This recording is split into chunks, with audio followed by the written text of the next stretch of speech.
Yitzchak into Yaakov by the name Kel Shakai. That was the name that we said that was responsible, that God is with the righteous, organizing that things should be well, and yes, making sure that those who need things are provided with those things. But the name Yud-Kei Vav-Kei, the way that God relates to the world as the infinite creator, sustainer of the world, that was not made known yet to Avram, Yitzchak, and Yaakov. That was known to Moshe Rabbeinu, that name. Rashi makes it very, very clear that the name Yud-Kei Vav-Kei is specifically related also that God keeps promises. That God is what's called Ne'eman. God is trustworthy. That when God says He's going to do something, He does it. The promise that God made to Avram, to Yitzchak and to Yaakov, is that you will go down to a land that will be a strange land. You'll go down to Eretz Mitzrayim, but I will take you out of that land. Now that was a promise that would take hundreds of years to be fulfilled. But for the Jewish people, hundreds of years for us is like not so much. We have very long-term thinking, very long-term thinking. When God came to redeem us from Mitzrayim, and that's why the entire Exodus narrative is so fundamental. It's the Iker for us, as we explained already, that all the Yud Gimel Ikarim are found in the entire Yetzias Mitzrayim. That when God actually came to show and to fulfill the promise, that's exactly what we see, Yud Kei Vav Kei. That I'm now showing you Yud Kei Vav Kei, because look, I'm redeeming you. I'm doing it. The same me who made the promise, but now you see the promise being fulfilled. Okay, this is all an introduction today, because this is a very important Iker, foundational core belief for us, is that God relates to us through Yud Kei Vav Kei, which is a very core point of our emunah, is that God keeps promises, and He said He would redeem us, and He did. So now we're ready for the Smak. The Smak is the Sefer Mitzvot Katan, a Rishon. This is wisdom from almost 1,000 years ago, we're about to read, explaining the mitzvah of emunah, of core belief in God, and how it's deeply one with everything that we experienced when we left Mitzrayim, as we've been explaining. So listen to the words of the Smak. What we're going to learn is that essentially, not only is the mitzvah of believing in God all of the reality that God has no parts, and God has no beginning or no end, all the points of emunah that we discussed, but there's another element in the experience of God consciousness, and that is that God redeemed us, and He will again redeem us. God redeemed us from Mitzrayim, and He will redeem us in all the subsequent exiles that will come thereafter, including, by the way, my friends, this one, which has been the longest. It's been 2,000 years. 2,000 years. But like I said, for us, hundreds of years is a short period of time. A couple thousand is long, but we see everything in perspective. So listen to the words of the Smak. Leida, sha'oisa shabara shamayim va'aretz, that we have to know that the same God who created heaven and earth, hu levadoi moishel malu mata, it's only you, God, who run everything, whether it be above or below, ubedalid ruchais, and God is also in control of all the directions. There's not the powers of the east and the winds of the west and none of that. There's no spirits that are in control. God is in control of everything. K'dichsiv, like the verse says, Anoichi Hashem Elokecha, I am the Lord your God. Achein HaKadosh Baruch Hu madiges ha'olam, kuloi beruach piv. Everything is run by God's will. And then the verse goes on. Asher Etzei Sichem Eretz Mitzrayim, and I took you out of Egypt, which means the core belief and connection to God is intimately linked with leaving Mitzrayim. And here's where it starts to get really good. V'hu hoitzianu Mitzrayim. Hashem, you brought us out of Mitzrayim, that same one God. V'aso lanu kol haniflois. And you, God, you did all those amazing miracles. You! Ve'ein adam noikef be'etzboi melamata. And a person cannot wave their finger down here.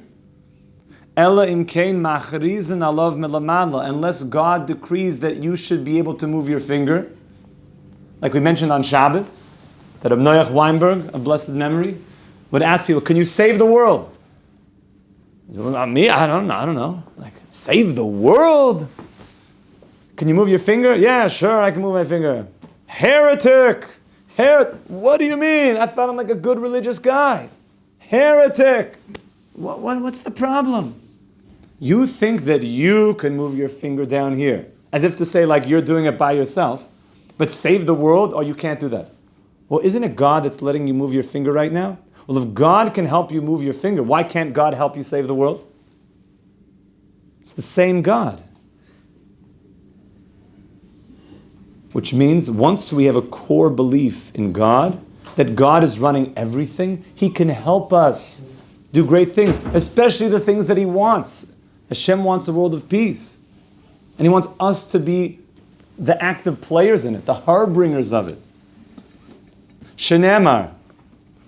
Me'Hashem mitzad gever koinenu, like the words of King David, that God helps move everything. Ubezeh talui masha amru chacham. And now we have, says the Smak, there are a number of questions, the Gemara teaches us, that we're going to be asked in heaven. We actually know what these questions are. Good thing you guys came to learn Torah today. It's pretty good, right? Anybody know what the questions are they ask us in Shemayim? So one of them is, were you honest in business? Another one is, it's a big one by the way, are you honest in business? Another question they ask you, this is like right at the beginning.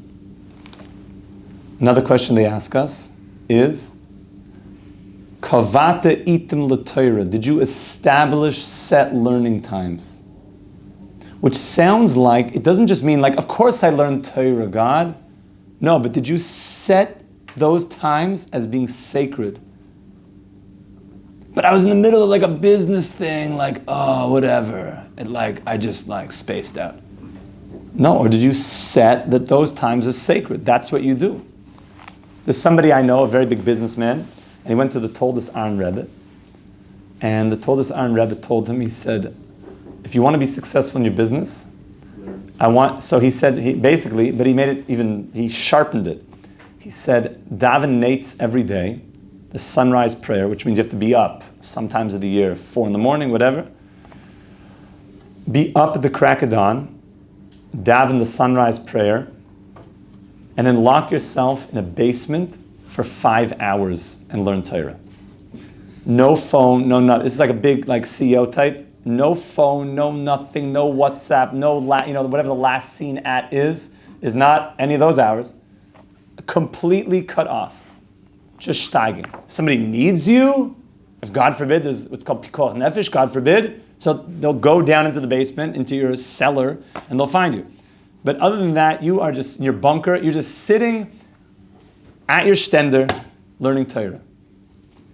So he started to do this many years ago. And he said that his wealth went nuts. Crazy. He said he makes more money now than he can't even believe.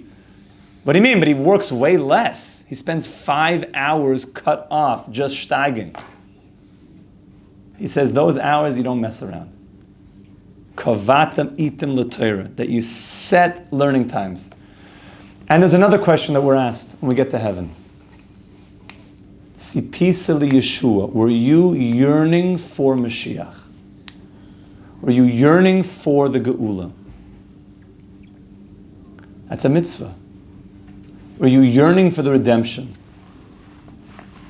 Sheshoylam la'adam la'achar misa. They ask us, B'shas Dinah, at the time of the judgment, Tzipisa li Yeshua, did you yearn? Were you yearning for Mashiach? You weren't sitting at a bus stop like, somebody wake me up when Mashiach comes. Were you yearning for it? Ve'hechen ksiv mitzvah zeh. He asked the obvious question. God's only going to ask you the things up there in Shemaim that you had to do. That you did business with emunah, that's all over the Torah, to be honest in business. That you set learning times, that's clear. But how do you know that you have to yearn for Mashiach? Where's the Torah telling you to do that? It can't be that you're going to get up there and they're going to ask you, so were you yearning for Mashiach? So where was it in the Torah? Where did the Torah tell me I need to yearn for Mashiach and yearn for the redemption? So he says like this, Shma mina bezeh talui, shekashem sheyesh lan lahamen shahitzian mitzrayim. In the way that we need to know it's the God that took us out of Mitzrayim, that same God that Hashem is telling you, it is I, nobody else, me, not an angel. I took you out of Mitzrayim, me. The same way that you need to know that it is I that took you out of Mitzrayim, it is I that will redeem you from all the exiles, and that will redeem you from the ultimate exile, the final exile that we're in now. And therefore, the mitzvah of anticipating and yearning Mashiach coming is from the Torah. It's in the rubric of the mitzvah of emunah. Not just that I believe in God and everything that means, and I have a clear connection to God, and that I understand God as the creator and sustainer, bringing the world into existence every single second, but that God has a plan for humanity, and that humanity will arrive at perfection, and that evil will be gone from the world. That's part of the core belief of the Jew, is that we're going towards a time of peace and blessing, which we'll talk about when we get to the whole section on Mashiach, how good it's going to be for all of humanity. That's a core of emunah, is the smak. Dichsiv, like the pasuk teaches us, Anochi Hashem Elokecha, asher etzeisicha me'eretz Mitzrayim, v'al korchan ma'acha shehu dibur. This is one of the Aseret HaDibros, 10 commandments. The first one's also a commandment. I am the Lord your God, and I'm telling you to know something. I took you out of Egypt, and I will take you out of all the gulluses. This is an ikr. We're going to talk about what it means that we're learning the 13 ikarim, which means that there's things in Torah which are, and by the way, our life, which are the primary things, the main things, and things which are secondary things. Everything we're learning about in this shir is all about what's called the main thing. I one time heard one of my friends say that a Jew has to remember to keep the main thing the main thing. The main thing's got to stay the main thing. We have an easy way of making the main thing not the main thing anymore. We get involved in other things. But for us, we have to keep the main thing the main thing. That's why it's called an ikr. It's the main thing. And really we're building our entire life on this, the main things. So this is an ikr. Hachika Amr, Kashem Shani Roitze Shetaminu Bi Shani Hoitzeisi Eschem. Kach Ani Roitze Shetaminu Bi Shani Hashem Elokeichem Vani Osid Lekabetz Eschem Eloishiachem. That you know that it is I, and that you know that I will once again gather you from the four corners of the globe and bring you back home. It is I that will bring you back home. Hashem, you will redeem us once again. This is a core, and that Mashiach will come. Core fundamental belief. Amazing. Essentially what we're learning here is that there's a destiny to humanity, that we're all going somewhere. We're in this together. We're all in this together. The whole world is in this. We're all getting there together. We have a mission to help teach this to the world. But the main point is that we're all going there. This is a destiny for all of humanity, to get to a time of redemption. So what do we see from the smak? We see that Moshiach is not like a nice thing. Obviously it is. But it means it's a mitzvah. It's a chiyuv. It's an obligation that a yid is living every single day thinking about that this time is coming, that this redemption is coming. This is from the pasuk. Amazing. The Rosh Yeshiva loves this smak. He quotes it all the time. This is like an ikr in emunah. An ikr in emunah. Okay? How many questions are we going to be asked? Lots. You're going to ask on a lot of things. But there's three that are like the, There's three. tier one.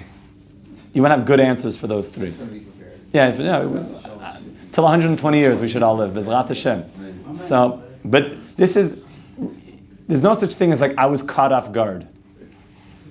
The Torah tells us this is what we're going to be dealing with. And therefore it behooves us to really think very, very hard about how am I doing in these three areas. And the Torah wants us to know like this is a primary point of focus. And therefore we see that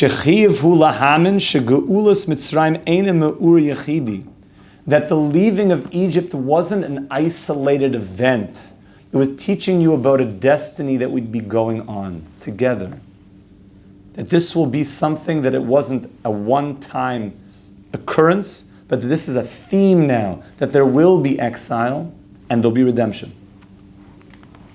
And Yud-Kei Vav-Kei, as we mentioned, is the name that Hashem is teaching us, that I'm the one that keeps my promises. I told you that I would, and then I did, and I will once again.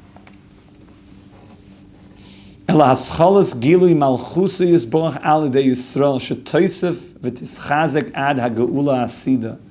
there's going to be redemption coming. Now this is important. We're going to now read the words of the Beis Halevi.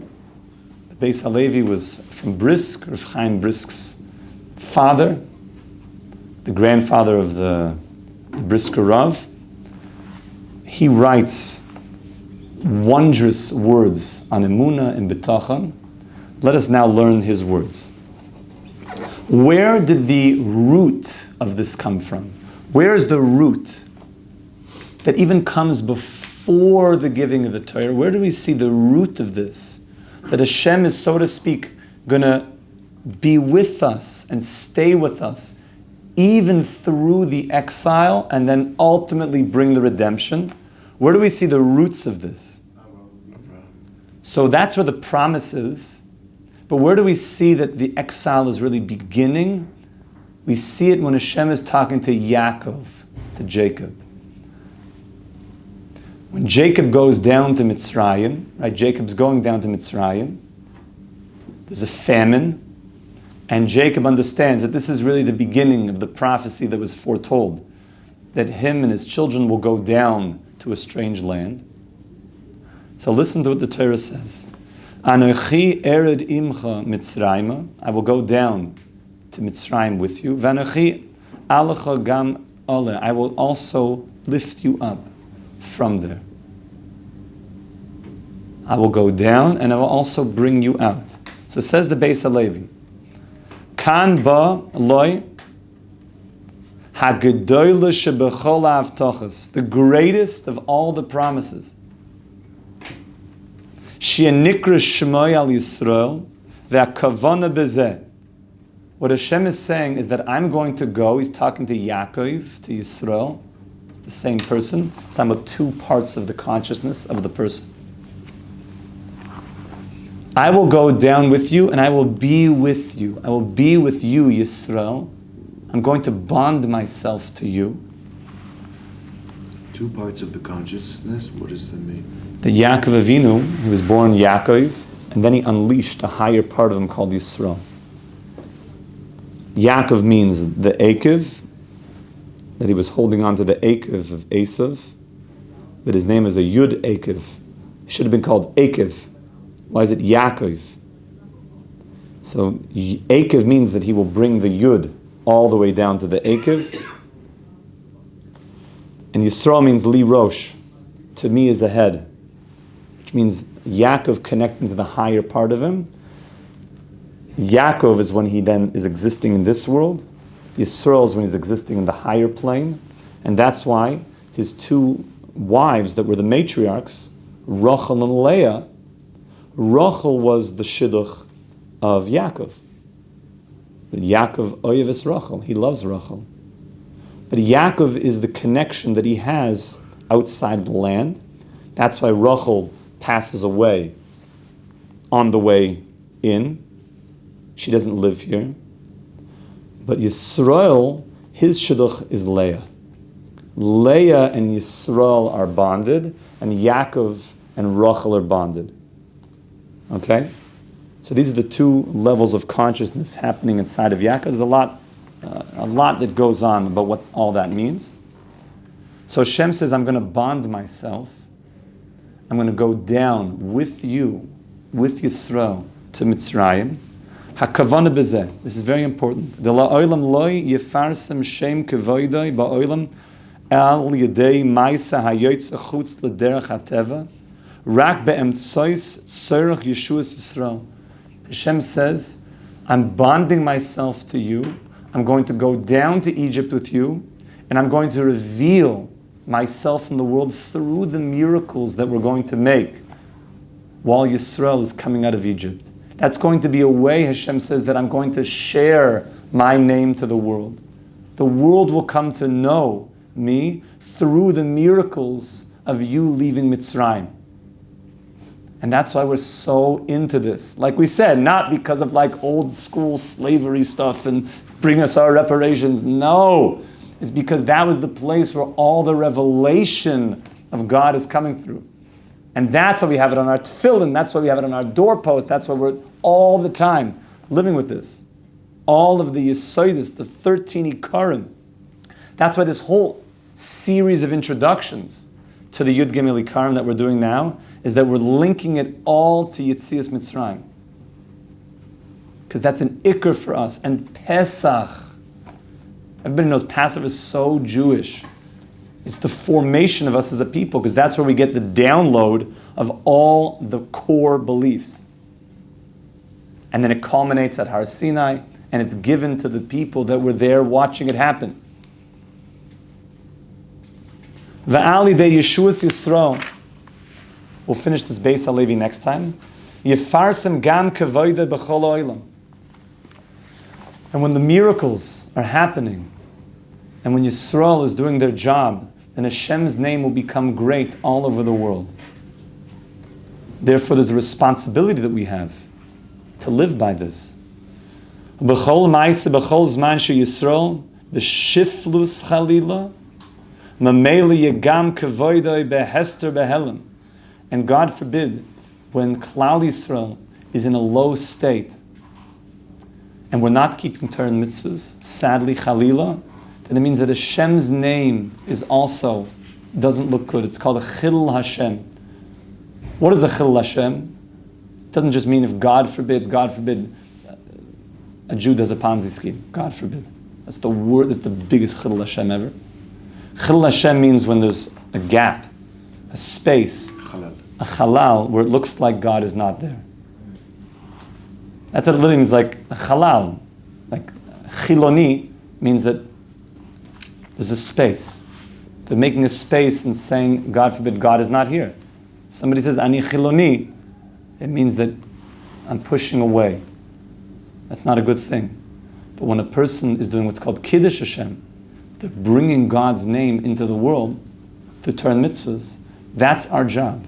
Our whole job is to show Hashem to the world. That's our whole job. All of that happened through going down to Mitzrayim, us coming out of Mitzrayim, b'yad ramah, b'reish gali. So that when we came out of Mitzrayim, we were very exalted. The whole world knew. The whole world knew about Hashem. Only Yisrael came, but the whole world started to know. And we're getting the foundations of really who we are. I'm going to go down with you to Mitzrayim. The kol zman she'atatiyeh b'yurida gam kevoidi eina nigla ba'olam. When you're down, i.e. you're not keeping mitzvahs and Torah, that it's sad that so many Jews don't even know that they were created. They don't know that there's a creator of heaven and earth. That means that, God forbid, Hashem's name is hiding in the world. That's what it means that God is going down to Mitzrayim. That when we're being subjugated, God forbid, means that Hashem's name is hiding. And that's what it means, Imoy anoichi b'tzara, I am with you in the pain. It means when there's a lack of Torah and mitzvahs, it means Hashem is also hiding. But then it says that when you come out, I will come with you. As you go up and you make a renaissance coming back, which is happening around the world, more people around the world are learning about Torah, learning about mitzvahs, putting on tefillin. It's amazing. People speaking about Moshiach means God's name is starting to reverberate around the world more and more through the Torah and the mitzvahs. So we learn today that an ikr of the emunah is connecting to the havtacha, to the promise that Hashem said, I brought you down to Mitzrayim, and I will take you out, and I did take you out. And I will also take you out in the future. And the taking out means that my name will become filled in the world once again. And that's the ultimate promise that we're all very, very much anticipating, which is going to be good for the entire world, which is Yemalia Aretz Deas Hashem, that the whole world will fill with the connection to God. Will be filled with that and nothing else. Kamaim liyam mechasim, like water covers the sea floor, that the whole world will know about Hashem. That will be the greatest kiddush Hashem in the world, and we're deeply anticipating that. We should be zayich to this Moshiach tzidkeinu nebinyan beis hamikdash b'mehera v'yameinu. Amen. Amen. Hatzlacha, my friends.